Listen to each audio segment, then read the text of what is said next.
the Sheriff podcast, baby. Yeah. It's the Sheriff, AHL Man of the Year. 500 pro fights in his career. Got the record for most ice fights in a season. You fought the Sheriff, lucky you still breathe. It's the Sheriff. Welcome everybody to another edition of the Sheriff Podcast. Guys, do I ever have a treat for you? Now, ladies and gentlemen, it is Wednesday, January the 4th, 2023. Our World Junior team is currently playing the Americans right now. We are down 2-0, but we will come back. Ladies and gentlemen, I'm very excited right now because I have a guest tonight that I've been waiting to have on my show for a very, very long time. And there is many, many reasons why. But before I get into that, I would like to introduce to you my guest tonight. He hails from Toronto, Ontario, at 6'1", 195 pounds. He is a light heavyweight. He is a former member of the elite 1981 Wexford Raiders. He starred on the powerhouse Ottawa 67s of the Ontario Hockey League. He was drafted 30th overall to the Atlanta Thrashers. And he is a former member of the Bad Boys of Hockey, the Danbury Trashers. He is a dedicated practitioner of Kriya Yoga, meditation, and mindfulness and Tibetan mysticism. Ladies and gentlemen, without further ado, my friend Luke Sellars. How are you doing today, my man? Thanks. We clap for each other around here, man. Yes, I love the energy, man. It's How you doing, absolutely amazing. I'm doing great, and it's 2-1 now. I've seen the screen behind the camera. That is unbelievable. Canada just scored, so that's nice. But no, man, in all seriousness, thanks for having me on, brother. It's, you know, we don't know each other that well, but in just watching and observing what you're up to and what you're doing, man, it's heavily inspiring and just really beautiful to see, especially with a man of your stature and that. So it's an honor to be here. Well, I appreciate the kind words, my friend. And to be honest with you, like I said in the beginning, I've really waited a long time to have you on the show, buddy, because I've looked up to you for a very long time. I want the listeners and viewers to know that, you know, we're only a year apart. Even though you look 10 years younger, I'm in 82 and you're in 81. And, you know, when I was growing up in Toronto, you know, obviously we were just a one age group apart. Yeah. And, man, did I ever look up to you, like I said, man. So we're going to get into all that. But, like, Luke, honestly, my style, I like to go to the beginnings right off the hop. I love it. My first question. I know you're a Toronto boy, but where in Toronto did you grow up, bro? I'm a Scarborough man myself. Yeah, so I was born in Scarborough, and then my folks moved out to Pickering when I was around, I think, 2 or 3 years of age. So my family grew up in Pickering. However, because of the zoning issues in the MTHL at the time, right after grade 3, I basically was living with my grandmother in West Hill to go to school there for grade 4, 5, 6, so I could play with Wexford. Wow. Okay. Yeah. So now, this is kind of my stopping ground. So I'm gonna get a little bit more specific. So what school did you go to in West Hill? Because that's really close to mine. Centennial Road. Really? Yeah, Centennial Road Public School. Wow. Yeah, Okay. yeah, So yeah. I went to Cardinal Leger Catholic School, just at Morris and Ellesmere. Yeah, I know exactly. Very, very close, man. So we're even closer. Where'd you go to high school? Mowat? Close to Mowat. In grade 9, I went to Pope John Paul II. Okay, yeah. I went to Catholic schools. Got it. Okay, good. But yeah, Mowat. I got a lot of buddies from Mowat. Like they're all my hockey buddies. Yeah. And yeah, I had a great time with people from that school. So Toronto. So now I want to know about the fam. I want to know about mom and dad, any siblings. Let's hear all about it. Yeah, so Mother Lori, she was, my mom was a nurse her whole life, hardworking and just a beautiful human being and an intricate part of really me getting my head out of my ass in life for better way of saying it. It's, you know, you come to know that there's really nothing stronger than a mother's love on this planet. She literally kept me alive in depths of addiction and things like that. And not that a father's love isn't something that's as powerful also. My dad, name's Doug, and he's got a construction business now, builds retail construction stores, but just a really kind man and hardworking and that. So I was raised by really, really beautiful parents. Our home environment and that was one that was, you know, I didn't see my folks fighting and arguing and that type of stuff. And they really lived to provide for me and my sister Shannon, who she actually works now with youth, children's aid type stuff and that. So wow. Yeah, so it's I had a picturesque type upbringing and was really supported well and have a really strong, beautiful relationship with both of my parents and my sister now. And I have a little niece, my sister's daughter, Ava, who's 6 now, so Nice. it's fun. It's a lot of fun. Yeah, I mean, family's everything. Yes. Right? I lost sight of that most of my life, and now I'm just happy to be in a place where you really you feel the sacredness of it when you're there spending time with them, and that. So it's beautiful. Awesome, man. Thank you for sharing that. Yeah, So yeah. now, how many years apart are you and your sister? 3 So years. you guys are apart. 3, and now is she the elder? No, she's 3 years younger. Okay, cool. Now I can appreciate that because I have a brother that's 3 years younger. Okay. And a brother that's 5 years younger. Okay. A sister that's 3 years older. Okay. So And who's the boss? Your sister? Well, my sister's the boss. She's the oldest. And then I try to be the boss after that, right? Mm. So the reason why I'm asking is I do find that with our siblings that they have a big part, like in our upbringing, especially when it comes to sports. Now, was she in sports or was she a supporter of her older brother's sports? Both. She was in gymnast, and I Okay. think as being a younger sister and having a brother that's doing okay in hockey and playing at a significant level in that. I mean, it's just part of the equation. Yeah. She was getting dragged around to rinks all over the place. I don't know how much she liked it, and really too, it's you look at that dynamic within a family, and just because of the nature of how much time and energy is put into hockey, and that it can make the other sibling feel that they're not getting as much attention and things like that. And I was just really looking back on it now, it was really impressive to see how my folks kind of didn't let that happen, right? Yes. They didn't make it all about me as much as it kind of became all about me when you got an older brother who's, getting drafted to the OHL and all that kind of stuff, Oh, yeah. right? So, but Oh, yeah. it's so it was. I'm sure it was tough for her. Yeah, no, for sure. And like I really appreciate you sharing that as well, Luke. Like that's I do. So now I want to get into you played for kind of like a famous minor hockey team, the Wexford Raiders, yeah. okay? And now the reason why I say famous is because you guys were really that good. You guys were an elite team, Yeah. pretty much from novice till bantam. Now, as we mentioned before the recording, I had an opportunity to play for that organization when I was in Pee Wee. Yeah. I was in Don Mills every other year.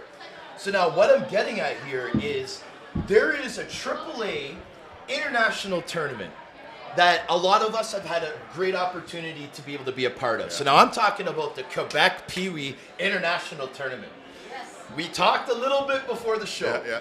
I want to discuss with you the things that I found that stood out to me. Now, first off, it was my first time on the big stage.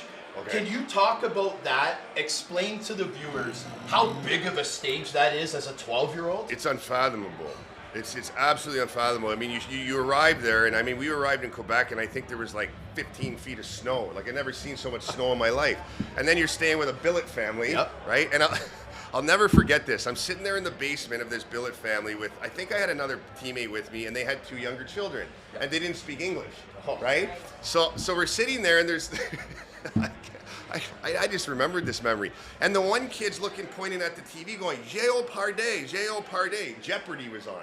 Oh. And I'm sitting there trying Jeopardy. to figure out what the kid was saying, and that just came to me right now. But we were a team that was slotted to win it, or to be one of the teams. And you go back to all the nostalgia of like trading pins with other players, and just like that stage to play in the Coliseum, like at that age. Yeah. I mean, for all of us, it was and then with the fans and that, and then I mean, it's just absolutely incredible.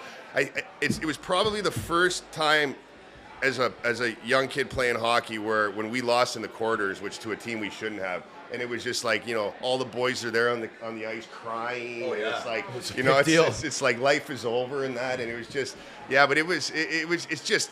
You can't put it into words. Is the tournament still going on? The tournament is still going on. Like, I'm not sure if during COVID they might Yeah, have yeah, stopped for it sure. for like 2 or 3 years, sure. but it's still running strong. Yeah, that year we ended up winning the Ontarios that year. So we were meant to win. It was a huge disappointment for us to not win that tournament, and I don't even know who won that year. But now you guys, like you mentioned before, you guys were slotted as one of the favorites. To We win. had to have been in the top. I mean, I don't Yeah. accurately remember, but I think the top 3 are at least the favorite to win. Yeah, but that's why you guys were so disappointed. Oh, for 'cause sure. you guys were like, For sure. Dad said we're supposed to win. Yeah. This is so disappointing. But I mean, that type of experience at the age that we got to experience it at, like, I find that anything like before we were 18 years old? Like I know junior, there's a lot of experiences, but man, before that, I just find that sticks out to me so much. I had to ask you about it. Yeah, it is one of those things. I'm just thinking back of anything else that even came closer, but it didn't. It's. I mean, you go on a trip to Europe with your bantam team or whatever it was, but that tournament is a blessing for young kids and families and really to be staying with another family at that age. That's right. I mean, that's not something that a lot of kids that I find that are playing minor hockey because of the cost of that. It's not like we have a lot of kids coming from group homes and all that kind of things. Exactly. Which I think we need to be doing more with. But I see you're doing some really good work with I think Seaside organization and that, right? But to live with another family at that age and a different culture and that, like it's just these are the things that shape and mold us into the human beings that I think we are, and it's just it was so much fun.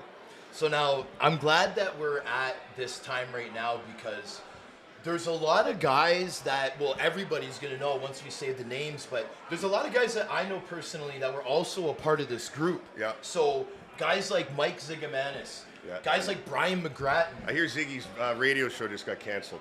Really? Sorry about that, Ziggy. Chad Wiseman. I'm just grinding him a bit. I ain't seen him in a while, so. Chad Wiseman. Yeah, Wiseman. The list kind of goes on, man. So like, okay, so here's my question. You were a smart, bright kid growing up. When you saw these type of teammates, like a guy like Brian McGrattan with the size, and were you thinking like, this teammate of mine, he's going to the NHL? Rafi Torres, he's going to the NHL. Yeah. He's so solid on his feet. Like, were you thinking that at that age? No. I mean, my junior year, so I was as a bantam, I was ranked, I think, to go in the second round of the OHL draft, right? Yes. So we went to the draft and thought I was going to get drafted. It ended up happening. I ended up going the year after to Ottawa. But the whole thing about my experience in minor hockey is when that Central Scouting rating came out for the OHL was the first time that it even had occurred to me that maybe hockey might be something that was going to happen and take place, and be a lifestyle for it. So, I mean, there just wasn't that kind of conversation going on back then within a locker room or like not even, I mean, it was just wasn't even, I mean, even when in my first year of junior in Ottawa when Central Scouting came out to the NHL, even then it still wasn't, I wasn't thinking like I'm going to play pro hockey for a living. I was just, for me, this might sound a little bit crazy, but I just love being around the boys. Yeah. Even maybe more than a game, right? Just the locker room, the camaraderie, being part of a community, being part of something, and all that kind of stuff. So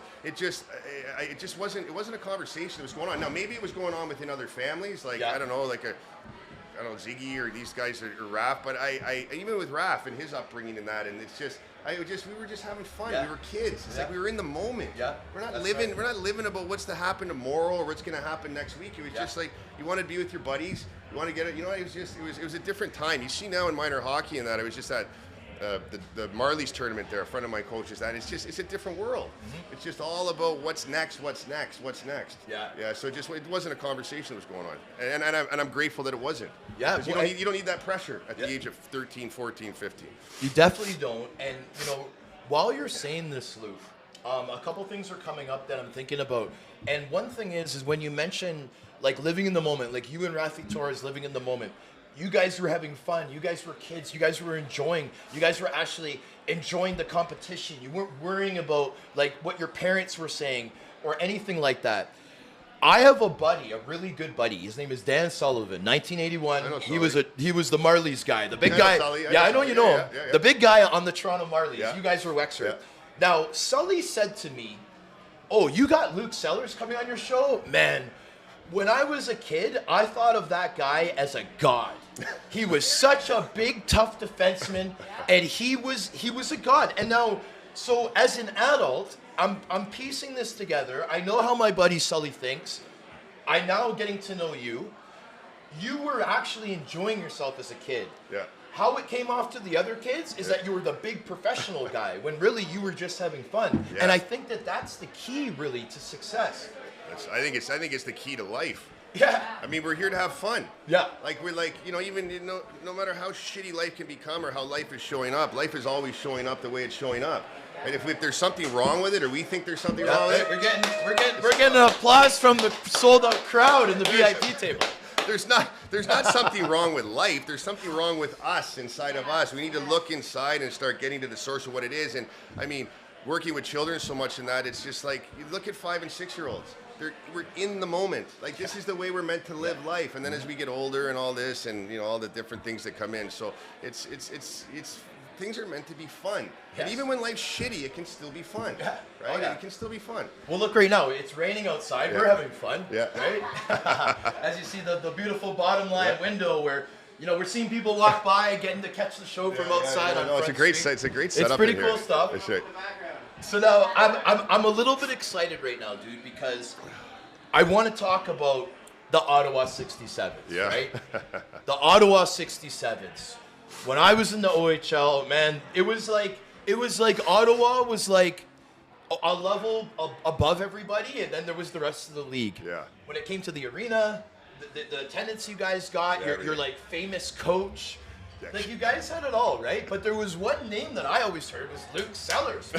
So, how did they recruit you? Like, did they tell you they were going to draft you before? Like, how did all that work out? So my underage year, I think I was ranked to go in the second round of the draft. Like you were saying, and you had to be drafted in the first 4 rounds. That's right. My parents big on school and things like that. We had an arrangement with Sudbury that I was going to go there. Okay. Well, they had the first 4 rounds to take me, and they didn't end up taking me in the 4th round. So I'm sitting there at Maple Leaf Gardens as an underage kid and had to go through that whole experience of not being drafted. I remember sitting in my room afterwards and that feeling, that probably the first real experience I had on what sport actually does, and this whole competitive way of trying to get somewhere, trying to get from somewhere, and the heartache and the difficulties that come with it. So then I ended up playing a year junior with Wexford. We ended up winning the Metro Junior A championship, which was a great year. And I get drafted to Ottawa, 19th overall, I think, something like that. And okay, so first round, 19th overall. Yeah, exactly, right. Okay. And I don't know where I was ranked, but anyways, Brian Kilray comes to my folks' house to, as they come to meet with you and meet with the family and that, and he's telling the story, and he's like, I'm looking there and I'm looking at who we're supposed to pick, and the way Killer would talk, Killer's like, who the fuck is this kid here? And like to Joel Rowley, the head scout, he never seen me play, never heard of me. Okay. But they had me slotted to go in like the top 10. So he's like, oh, we might as well pick him then. He's available. Yeah, so he picked me, would never see me play in that, but the scouting staff in Ottawa was the gravy there. Joe Rowley specifically. I don't know if he's still alive, but that's that organization. I mean, I came onto a team with Nick Boynton was my D partner. Like, I was gonna ask. Who? Brian Campbell was he? Soupy. Wow. Brian Campbell was there. We had Mark Bell was on that team. I mean, we go NHL guy. Dave Bell. Yeah. Like it was just. Well, I don't think he was there my first year, but Alan McCauley came from there. I mean, so many guys in that organization, and it really it's just their scouting staff and just kind of old time hockey where they let guys just do what they want on the ice, which didn't work so well off the ice. But now, it's funny that you mentioned that because like I just remember like my last couple years, Konopka. Yeah. Konopka owned that bar, right? Yeah. In Ottawa. He it was like a family-owned bar, and he was like, he was Konopka and this very successful OHL team and bar owner, and like I just remember thinking like, wow, like this is incredible stuff. The guys on this team, like what they do. Yeah. And like so, I wanted to ask you about the last 2 seasons. I saw that you guys had like really deep playoff runs. Yeah. I can't remember if you guys won it or not. We won the Mem Cup my first year. Okay, so the first year you guys won the Mem Cup. Because we hosted it. You guys we got knocked out in the second round by Belleville in the playoffs. Really? Yeah, so because we hosted the Mem Cup in Ottawa, we got a bye to play in it, right? But we got knocked out in the second round. And I'll never forget it. We come in the locker room afterwards, and Killer looks at the whole locker room. He says, I don't want to see any of you guys for like 10 days, which is astronomically unheard of in junior hockey. Yeah. You'd be on the ice the next day getting bag skiing. Yeah. And I mean... 10 days. I think Mark Bell got arrested in those 10 days. Something happened with Lance Galbraith. Like the team, it was just Galbraith was Ottawa was It was old time hockey. If you walk, you played, and if you won, you drank. It was that simple. And when you're 16, 17, 18 years of age, it's the greatest thing in the world because you got the key to the city. Yep. And from the perspective of bringing along good young men, maybe not the best environment. We didn't really have to go to school and all that kind of stuff. Right? It was a lot different than the rest of the league because the league had shifted. They were focused on school and that. If guys weren't going to school, they had breakfast club of that in Ottawa. It was a free for all. But we were winning, and that was the big thing. But that's kind of the sad part around this. That you look at sport, it's like as long as you're winning, everything's okay. But it's like, but is it really? Yeah. It's like we're dealing with human beings. It's okay for the owners. We're dealing with human beings here, right? Yeah. It's like, I mean, we're all going through our own stuff and that, and I mean, So it was, but it helped shape me into who I am today. So it was a lot of fun, and winning the Mem Cup our first year. And actually beating Belleville in the semis after they knocked us out in the second round, and then we played in it our third year because we won the OHL. That's right. Which was the run that really meant the most because you go to war over 4 rounds. You know how. But we went to Regina and we didn't have it. So. Yeah. So now, and I appreciate you sharing those stories. During this time, though, there was another draft. Yeah. Okay. After your first year. Yeah. Okay. So now this is the NHL entry draft. Yeah. Now, here's my question to you. You were the 30th pick, right? The 30th pick. Were you the last pick in the first round or the first pick in the second round? Second pick of the second round. You were the second pick of the second round. Yeah, because there was 28 teams there. There was 28 teams. Yeah, this was in 2001. I believe so. Yes. Yeah. Okay. And it's what I say to people is my career started in the toilet and ended in the toilet. And the reason being is that we're sitting there in Boston Garden, and they figured I was going to go somewhere around the middle of the first round or that. I had gotten mono in the second half of the season in Ottawa and didn't play for 2 or 3 months, and my stock had dropped a bit. But nonetheless, so the end of the first round comes, and you're sitting there nervous and, pounding waters, and, this is the biggest day of your life. Of course. I mean, looking back, we realize it's just, at the time, a drop of water in the ocean of life, right? But nonetheless, so I go up to go to the washroom, right? So I'm sitting in there in the washroom, taking a leak, right? And all of a sudden, so they had started the second round. I figured I had a few minutes. All of a sudden, you hear over the loudspeaker, the so-and-so takes Luke Sellars. And all I hear is Luke Sellars ringing through the thing. And I'm sitting here like mid taking a leak. I got to shake it off. I'm pulling my pants up. I'm running down the things. I don't know who drafted me.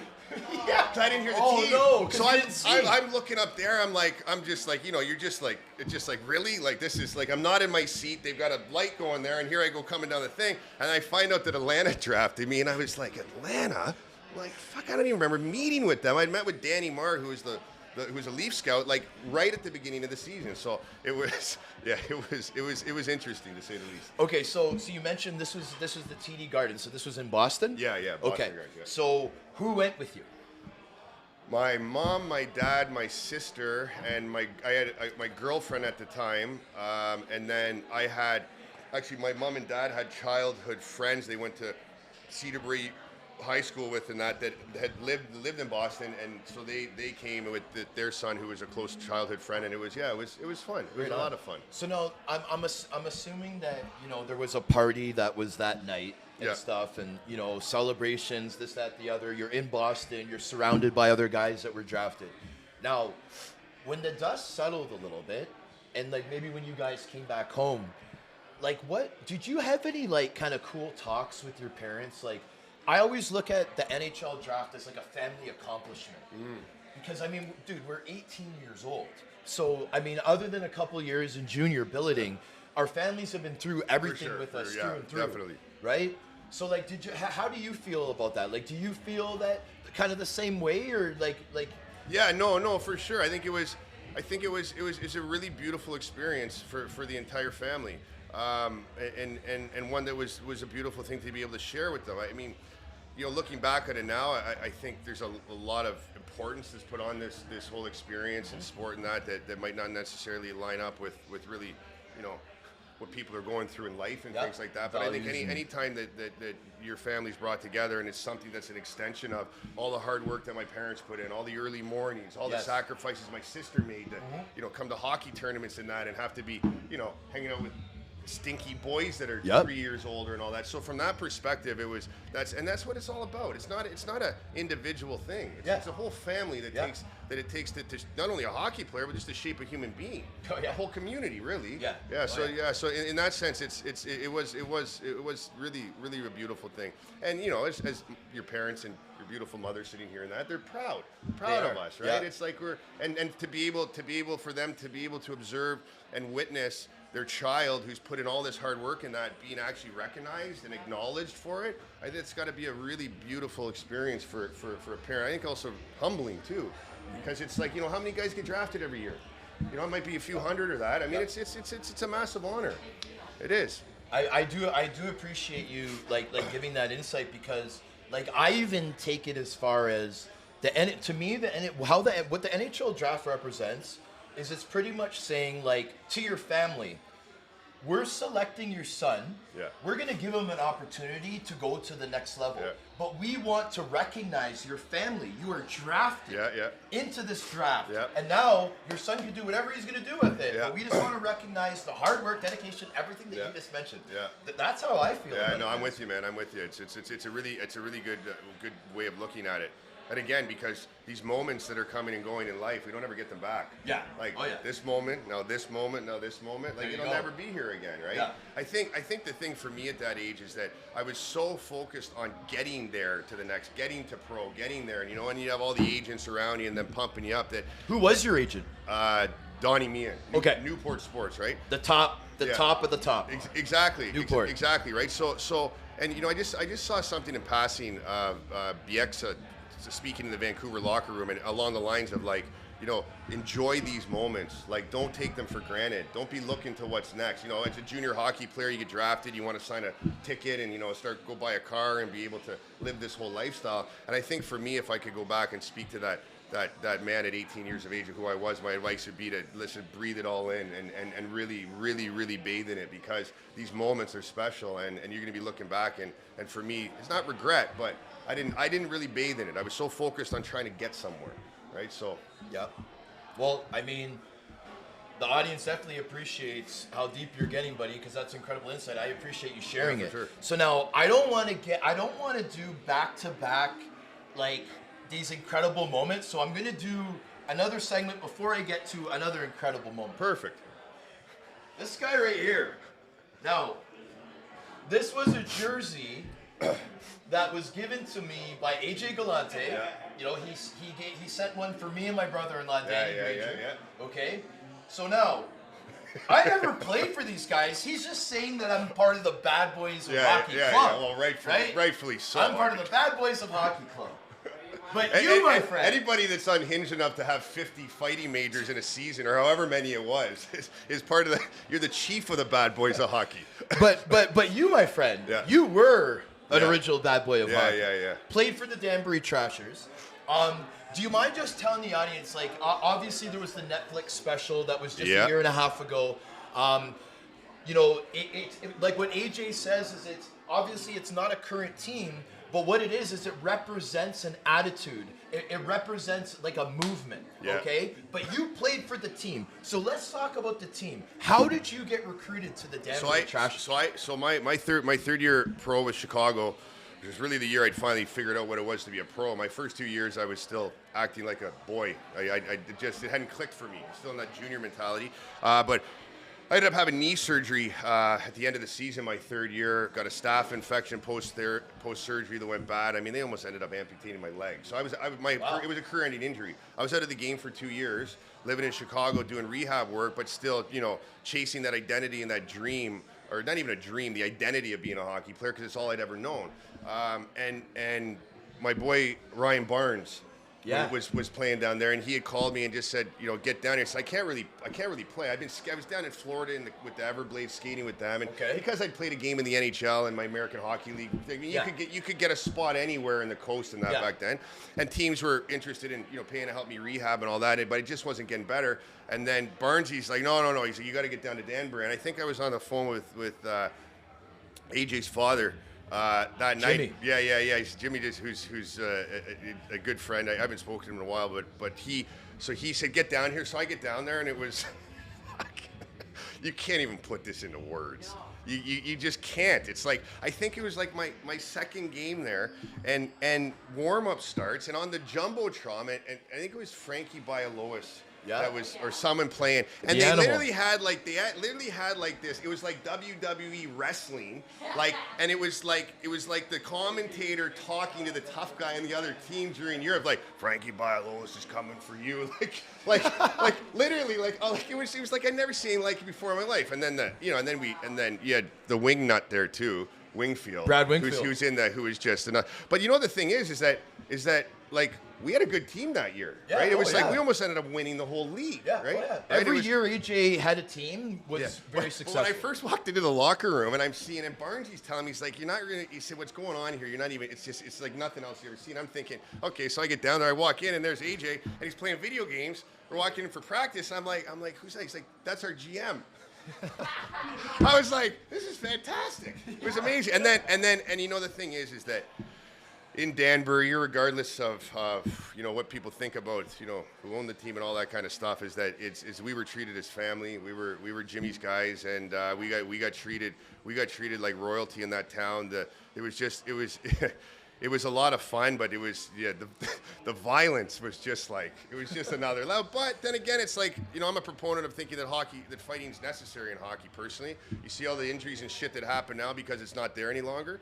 So and guys knew what they're getting themselves into. We're all professionals, but there was some bang outs there that just crazy, and the fans were just like bloodthirsty. Section 102. Oh my goodness! but I still speak to some of these just like salt of the earth type, because Danbury, Connecticut is it's not the greatest city. It's like there's a lot of poverty and things there. So I think what was brought to the town there really did a lot for the community, and it was a ton of fun. Yeah. Well, I mean, I appreciate you sharing that.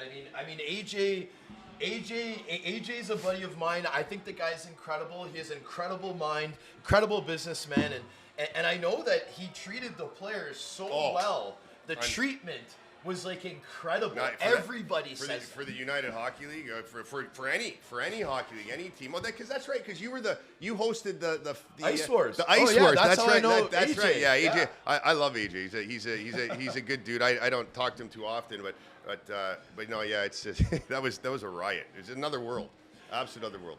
So and I really appreciate you sharing that. So now, like before we go, buddy, like I have to talk to you about your first year pro. Yep. Your first year pro was quite unbelievable season, man. Like obviously there's the NHL game, which we're gonna get into, but you played for the Chicago Wolves, which in my opinion is the New York Yankees of the AHL. Yeah. For sure. Pretty much an unlimited budget. They carry extra veterans. Yeah. It's incredible. Yeah. So now you played in the NHL.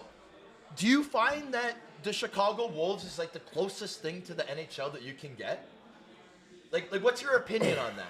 I mean, the organization. I mean, we were flying everywhere. Other teams are busting and all that. Donnie Levine, the owner. I mean, just huge money. I mean, and they had just come out of the IHL. So the whole team. I think there was me and 2 or 3 other guys who were under the age of 30. The other team, you had like Robbie Brown, who scored 49 goals with Lemieux, which was hilarious because Gene Ubriaco was one of our coaches, right? And Brownie, so he's got 49 goals, right? Back when he played with Lemieux, and Lemieux would go through the whole team. He's on the ice, last game of the season, he's on the ice. Gene, who was one of our scouts in Chicago, was the head coach of the team. Pulls Rob Brown off. It's the face-off's in their zone. Lemieux's taking the face, takes him off the ice. No way. Lemieux wins the face-off, goes down, scores. He would have scored 50. So it was hilarious my first year coming in, is seeing just the older crowd, Steve Maltese, guys that had played some significant years in the NHL, Dallas Eakins and that. It was a real good team of veterans and things like that. My problem is that my head was so far lodged up my ass, and I was an alcoholic, that I didn't take advantage of it, right? I had so much underlying pain and trauma and shit I was going through. I didn't realize what I had laying there before me. So coming into that organization, I mean, things were set for me to be able to do well. That being said, the off season before my first year pro, I had abdominal surgery to fix an abdominal tear. They put a mesh into my stomach and that. And I came into training camp, and the coaching staff didn't really know that I'd gone on. So there was some miscommunication and that. I just didn't start on the right foot. I was a guy that had off-ice issues. It was known coming out of Ottawa and that. And I didn't know what it was to be a pro. I wasn't a man. I was a boy. you know, in a man's world and live in downtown Chicago. And the recipe, I was living with Normie Miracle, who's Really? a goalie. Yeah, goalie. Yeah, well, I know played him. with the Wings and that. And Yeah. you know, it was known that he was a guy that liked to have beers and all that. And I mean, it was a shit show. That being said, again, helped shape me to who I am today, and Of really course. and learn humility and all these different things. So, but, So now, I really want to know how you found out you got called up to the NHL. Okay, Like, so- how did you first find out? So I got sent down to the coast my first year. I was in Chicago because I wasn't performing. I wasn't taking care of myself, and just wasn't getting it. And so I get sent down to the coast, and I'll never forget this. I'm down, and the coast I loved because it was like I was in junior again, right? So What up, Sheriff? Cedric Gladney had gone out for Yeah. beers. We got a little bit There's a lit up. reason why we trending, baby. Went to practice, you know, hung over a bit, and we Thanks went for to tuning practice, and in. Called into John Martin. Let's go. And he calls in and he looks at me. He's like, you know, he's got a big chew in, and he was a great guy to play for. And he looks at me and he says, Lukey, he's like, you're going up. And I remember thinking to myself, I'm like, fuck.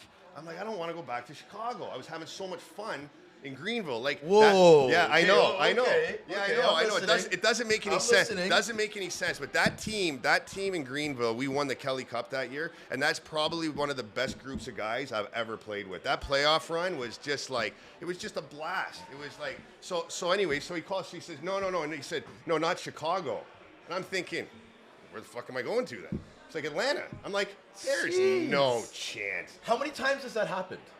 East Coast NHL. I have no idea, but what had happened was that Chicago was caught in Utah, I think, and they couldn't get a flight out because Garnet Exelby, I think, was the guy that they wanted to bring up. So I got called up by default. Yeah, that's exactly right. Woo! And played, and I'll never forget it too. I think it was like my second shift of the game. Like I literally would have had an empty net to score on if going down the ice, if the puck had been dropped to me. And it was like, what would have happened? Could they have sent me back? Because they weren't calling me up for good. I was up for one game, like, and they were sending me right back down. Yeah. I mean, I'm a 30th overall pick who's in the American Hockey League and just not taking my job seriously. It's like if somebody had told me I was being paid to play hockey and not drink, do cocaine, and chase women, I probably would have done a lot better, right? But I just wasn't in a good place in my life. So yeah, I get called up. I'm like literally get to the rink and it's like 10 minutes before warm up, right? And like I'm a guy that like I'd be at the rink like 3-4 hours before a game. Like I'm the guy I like to walk around in my underwear, have a coffee, shoot the shit, go talk to the trainers, go talk to, like, you know what I mean? Like I love the rink. Yeah. So here I am having to get dressed quickly, and but I ended up getting on the score sheet. Broke my stick over Daniel Elferson's wrist. So. Oh yeah? Yeah. I saw there was a 2-minute yeah, penalty. yeah, I saw exactly. there was a 2-minute penalty. Yeah, So But it was in Ottawa where we played. oh. So my one game in the Whoa. NHL was played in Ottawa just after That's I very finished. special. Exactly. So you had all these fans from the 67s there and then. And of course at that point everybody's thinking this is going to be a long and illustrious career. little did I know too is like my cup of coffee literally happened my first year and I was just never able to get back there. Hey man. Yeah, so Like But- I've been told many times, Yeah. we're very similar. It doesn't matter if we played 1 or 100, Yeah. we got to play. Yeah. It was our childhood dream, and we got to accomplish Yeah, that, for right? sure, Luke, yeah. so, congratulations Thanks, on brother. playing Thanks, in the brother. National Oh, Hockey thank you, League. brother. And you too. Right? And Regular you too. season. Yeah, I'm you sure too. you got some preseasons in. Yeah. Some Oh, yeah. preseason also for sure. Yeah, but Yeah. one regular season game and yeah. So So listen, I can't let you go until you explain a few things to me. Yeah. Because I'm very intrigued. I'm very intrigued with what you do right now, my friend. for sure. I'm very intrigued with this. I'm very intrigued with the outfit. I'm intrigued with the tattoos. I'm intrigued with this tattoo that you got here. Yeah. Can you turn around and show it? Which one? Right here. the Oh, you feather? got two. Yeah. Oh, you got many. Yeah. Okay. So now I'm overwhelmed. Yeah. So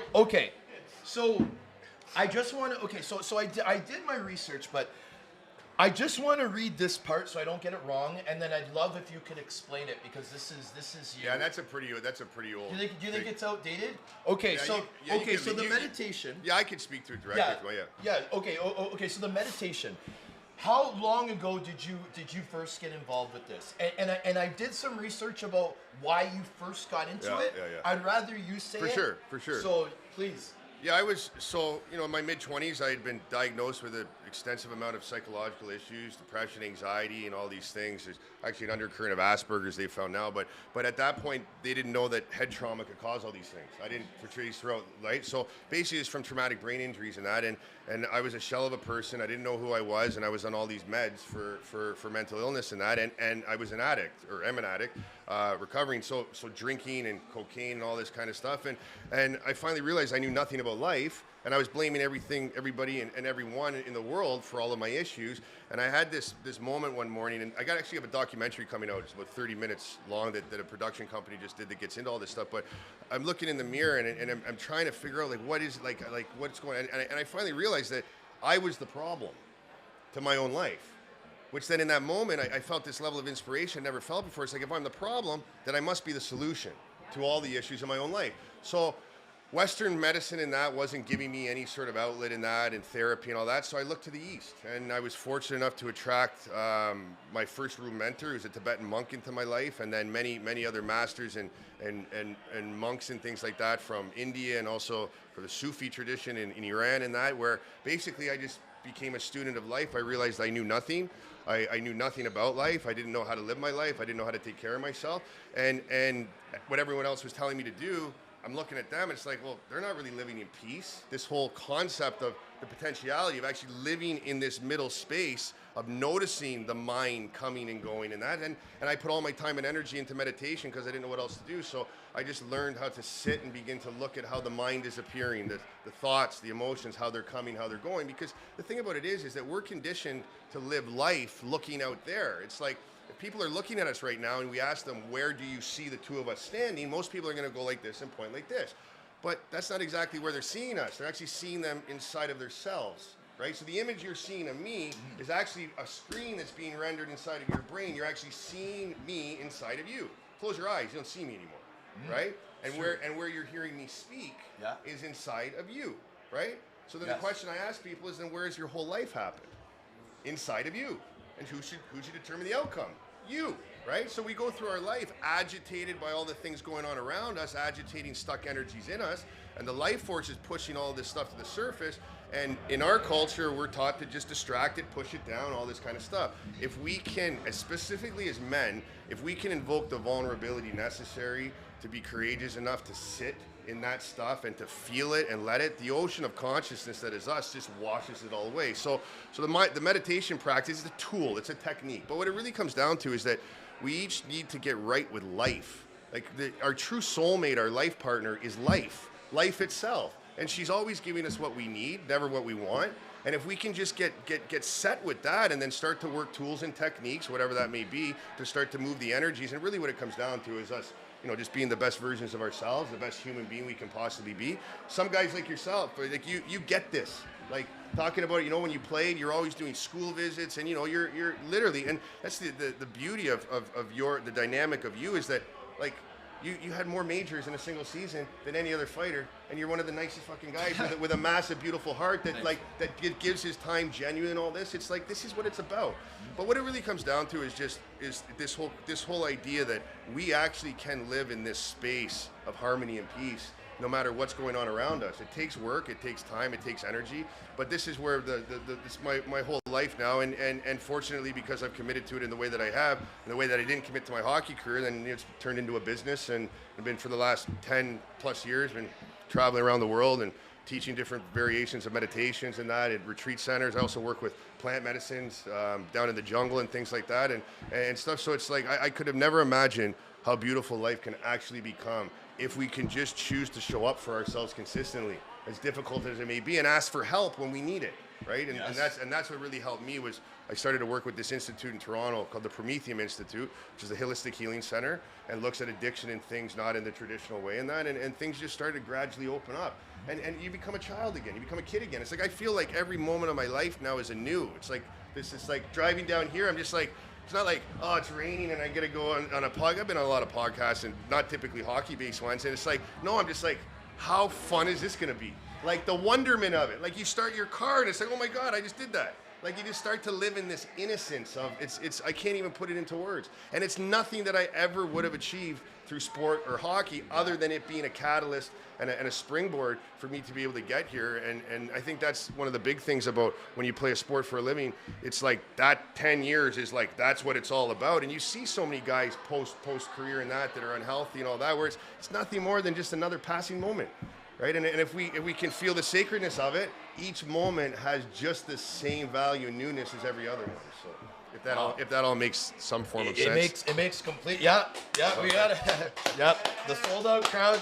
So, Like I appreciate that so much because it makes so much sense. Well, you get it. It's in you. It makes so much sense to me. Now, we've already discussed things that we're gonna do together outside the show. Yeah. There's a couple things that we're gonna do.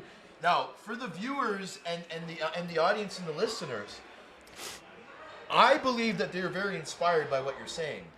If they want to be a part of this, if they want to reach out to you and to what you do, what's the best way for them to do that?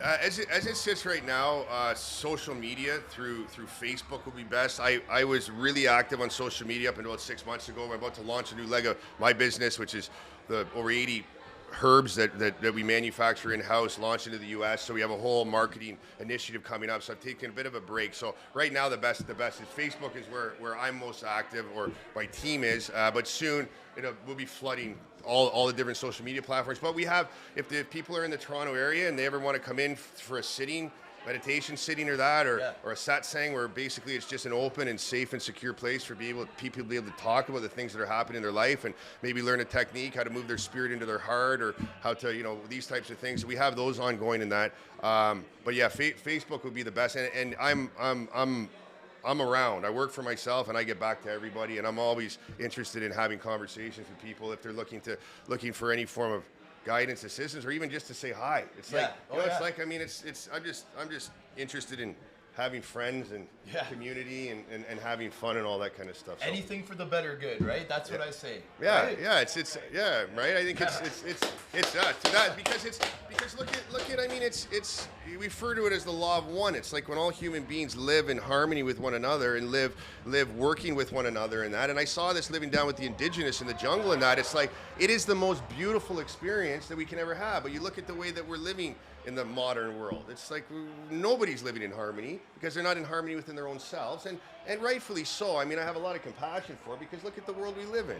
I mean, having to pay bills, all these different things. It's an elusive idea for most to think that relaxing into it all is actually the best way to be able to live it, or the most harmonious, because we're always pushing, trying to get somewhere or trying to get from somewhere. And this goes back to childhood. We're rewarded if we're good, we're punished if we're bad. It creates this whole pursuit of pleasure, avoidance of pain. Right? Yes. And this is this ebbs and flow and roller coaster ride of life that most of us are on. And I think we're coming on a time, though, where human beings are starting to get sick and tired of being sick and tired, and starting to look within now, because the answers aren't out there, that's for sure. Well, I mean, that's some really powerful stuff. And you know what, Luke? I'm so interested in this, and I know that the audience is too, that I'm probably going to be harassing you for a part 2 very soon, buddy, because I think we the last podcast I was on went to part 7. Really?